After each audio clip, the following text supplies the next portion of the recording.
അപ്പോൾ ഇന്നൊരു മടി പിടിച്ചുള്ള കുക്കിംഗ് ബ്ലോഗാണ് കേട്ടോ.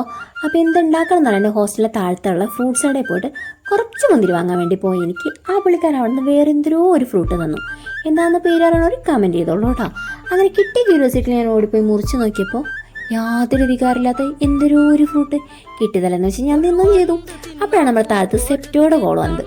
സെപ്റ്റോ കൊച്ചി വന്നതിന് ശേഷം ഏറ്റവും ഇഷ്ടപ്പെട്ട ഷോപ്പിംഗ് പരിപാടി 18 രൂപ 40 രൂപ ആ റേഞ്ചിൽ ഷോപ്പിംഗ് ചെയ്യാം. അതായത് ബ്രെഡ്, 6 മുട്ട, അതുപോലെ തന്നെ പനീർ, പിന്നെ മിൽക്കി മിസ്റ്റർ തൈര്, ഇതൊക്കെ നമുക്ക് ഈ 48 രൂപ കിട്ടും.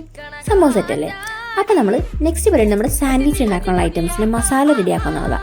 അതിനായിട്ട് ഞാൻ വെളിച്ചെണ്ണ ചൂടാക്കി സവാള ഇട്ടു. അതിലേക്ക് ഉപ്പ്, ഇഞ്ചി, വെളുത്തുള്ളി ഈ വക സാധനങ്ങളൊക്കെ ഞാൻ ആഡ് ചെയ്തിട്ടുണ്ട്. പക്ഷെ പകുതി വീഡിയോ എടുത്തിട്ടില്ല. പറഞ്ഞ പോലെ ഒടുക്കത്തെ മടിയിലുണ്ടാക്കിയ വീഡിയോ ആണ് കേട്ടോ. അങ്ങനെയായിട്ട് ഞാൻ കുറച്ച് മസാലയ്ക്കായിട്ട് സവാളയൊക്കെ ഇട്ട് വാട്ടിയെടുത്ത് അതിലേക്ക് ഉപ്പ്, മുളക്, നമ്മൾ സാധാരണ മസാലപ്പൊടിയൊക്കെ ഇട്ടല്ലോ അതുപോലെയൊക്കെ ഇട്ട് നല്ല രീതിക്ക് അങ്ങോട്ട് ഉടച്ചെടുത്തിട്ട് വേവാനായിട്ട് കുറച്ച് വെള്ളം കൂടിയിട്ട് വെയിറ്റ് ചെയ്തു കേട്ടോ. അങ്ങനെ അതൊന്ന് വെന്ത് കഴിഞ്ഞ് വന്നപ്പോൾ അതിലേക്ക് നമ്മുടെ ടൊമാറ്റോ സോസും കൂടിയിട്ട് വീണ്ടും മിക്സ് ചെയ്തു. നേരത്തെ അരിഞ്ഞ് വെച്ചിട്ടുണ്ടായിരുന്ന പനീറും കൂടി എന്നിട്ട് അതിലേക്ക് ആഡ് ചെയ്തു കേട്ടോ. എന്നിട്ട് നല്ല രീതിക്ക് അങ്ങോട്ട് മിക്സ് ചെയ്ത് അങ്ങോട്ട് എടുക്കാം. അങ്ങോട്ട് തിരിച്ചും മറിച്ചും ഒക്കെ ഇളക്കി നല്ലോണം അങ്ങോട്ട് മിക്സായി വരുമ്പോൾ ഇങ്ങനെ തിള സമയത്ത് കുറച്ച് സ്പൈസിക്കായിട്ട് കുരുമുളക് പൊടിയും കൂടി ഇട്ടോ. എന്നിട്ട് വീണ്ടും ഇളക്കിയിട്ട് അത് ഞാൻ അവിടെ ഒരു സൈഡിലേക്കായിട്ട് അങ്ങോട്ട് മാറ്റി വെച്ച്. എന്നിട്ട് നമ്മുടെ നെക്സ്റ്റ് സ്റ്റെപ്പ് എന്ന് പറയുന്നത് ജ്യൂസ് അടിക്കലാണ്. അപ്പോൾ അതിനായിട്ട് ഉപ്പും ഒക്കെ ഇട്ടിട്ട് വെള്ളത്തിൽ നല്ലോണം മുന്തിരി കഴുകിയെടുത്ത് ശേഷം ഒരു ജാറിലേക്ക് ഇട്ടിട്ട് പഞ്ചസാരയും കുറച്ചുകൊണ്ട് വെള്ളം കൂടി ഇട്ടിട്ട് അടിച്ചെടുത്തു കേട്ടോ. നല്ലോണം അടിച്ചു വന്നപ്പോൾ ജ്യൂസ് നമ്മുടെ റെഡി ആയിട്ടുണ്ട്. ഇനി ബ്രെഡ് ടോസ്റ്റ് ചെയ്യണം. അതിനായിട്ട് ഞാൻ നെയ്യിൽ അങ്ങോട്ടും ഇങ്ങോട്ടും തിരിച്ച് മറിച്ചിട്ട് എന്തൊക്കെയോ കാട്ടി ആ സാധനം ലാസ്റ്റ് വെന്ത് കിട്ടി. അങ്ങനെ വെന്ത് കിട്ടിയപ്പോൾ അങ്ങനെ ഒരു 4 ബ്രെഡ് ഞാൻ മാറ്റി വെച്ചിട്ടുണ്ടായിരുന്നു കേട്ടോ.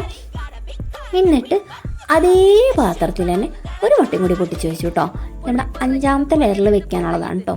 4 ലെയറല്ലേ ഉള്ളൂ, എന്തേലും ആവട്ടെ. എന്നിട്ട് അതിലേക്ക് കുറച്ച് കുരുമുളകും കൂടി ഇട്ടിട്ട് അതും കൂടി വേവിച്ച് അവിടെ സെറ്റാക്കി വെച്ചു. ഇനി നമ്മുടെ ഫൈനൽ റിസൾട്ടായിട്ട് സെറ്റിംഗ് ആണ്. അതിനായിട്ട് ഞാൻ ബ്രെഡ് നോക്കി അതിലേക്ക് സോസും കൂടി ഇട്ടിട്ട് നല്ലോണം അങ്ങോട്ട് കുറച്ചെണ്ണം കൊലപ്പണി ചെയ്തു. എന്നിട്ട് അതിലേക്ക് ഒരു ലെയറിൽ സവാള അതുപോലെ തന്നെ നല്ല രീതിക്ക് അങ്ങനെ ഫില്ല് ചെയ്ത് വെച്ചു കേട്ടോ.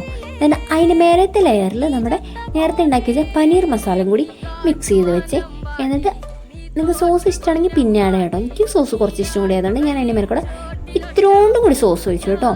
എന്നിട്ട് ശേഷം അതിൻ്റെ മേലെ കൂടെ ഒരു ലെയറും കൂടി നമ്മൾ ബ്രെഡ് എടുത്ത് വെച്ചു കേട്ടോ. എന്നിട്ട് അതിലേക്ക് നമ്മൾ നേരത്തെ എടുത്ത് ബുൾസായി അടിച്ചിട്ടുണ്ടെങ്കിൽ മുട്ടയുണ്ടല്ലോ അതും കൂടി വെച്ചു. നിവരാൻ നോക്കിയിട്ട് നിവരുന്നില്ല. എന്നാൽ പിന്നെ അങ്ങനെ അവിടെ ഇരിക്കട്ടെ. അപ്പോൾ അതിൻ്റെ മേലെ കൂടെ വേറൊരു ലെയർ കൂടി വെച്ചു. എന്നിട്ട് നോക്കിയപ്പോഴേക്കും നമ്മുടെ മടി പിടിച്ചുള്ള മുന്തിരി ജ്യൂസും സാൻഡ്വിച്ചും ഇവിടെ സെറ്റായി.